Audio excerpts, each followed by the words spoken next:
Kalatvlive. Kalatvlive machiegni pacho. Ma e odwa.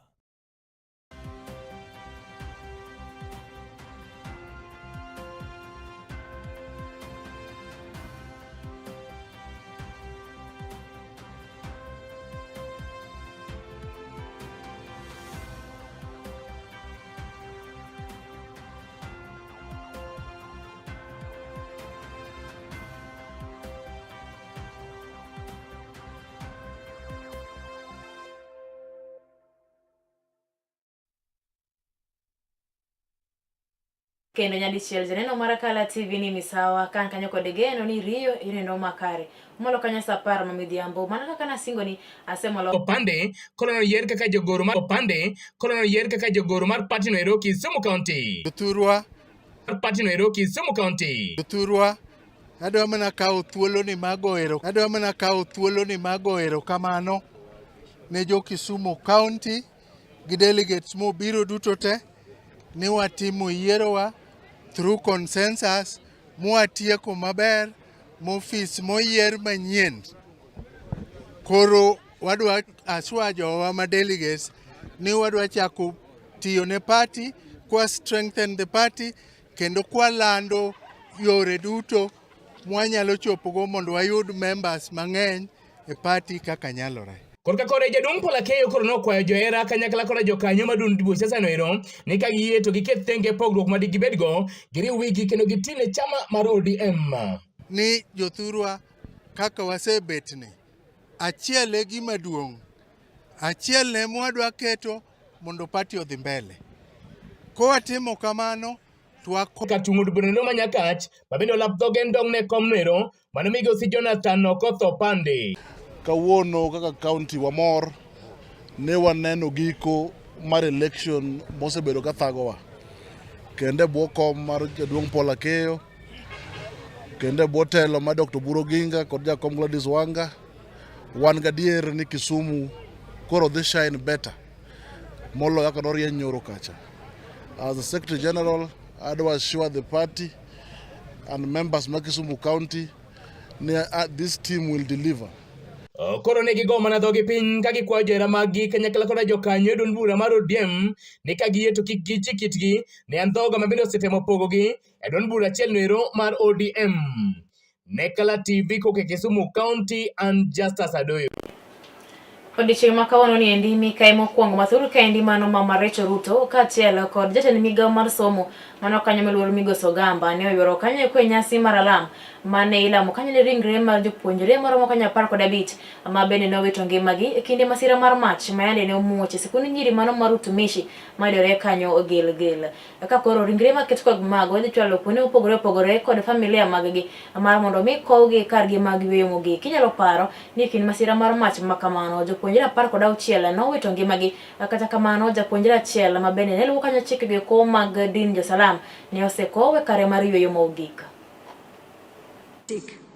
But 16 unique and precious daughters of Kenya, let us all rise and take a minute to honor them. I would request that we all stand up and honor these daughters.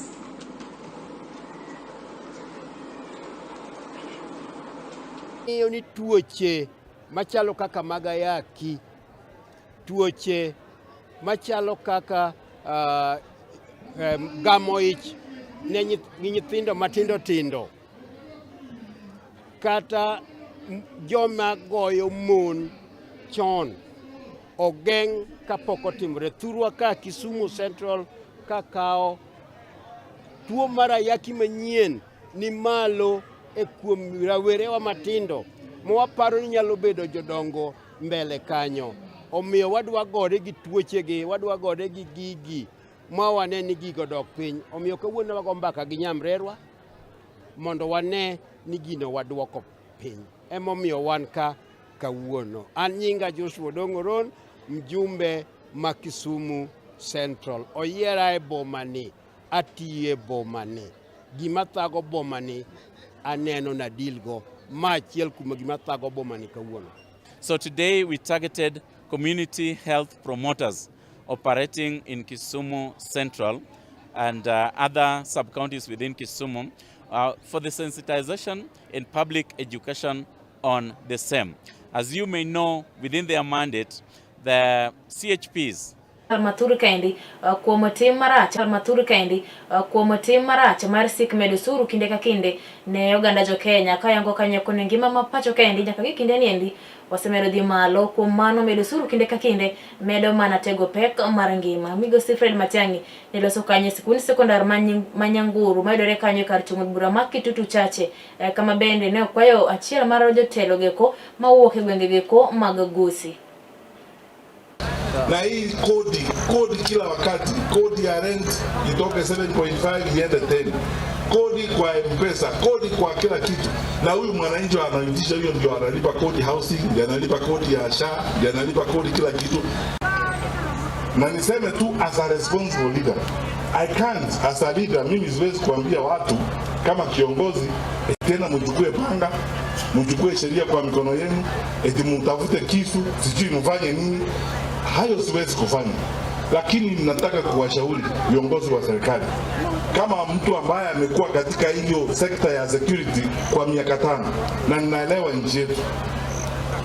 Hii mchezo mnaanza hapa, hii sarakasi mnafanya hapa ya kuingiza siasa kwa security, mwishowe mtalipa bei kubwa sana nyinyi wenyewe, kwa sababu we are all aware that in January 11th, 2026, the PS for Agriculture, Dr. Kiprono Rono, was here, and he declared to everyone who can hear that this school was not leased, whereas the sugar company was leased to Chemelil in 2025, which is something that he went further ahead to form a task force that looked into the management of the school.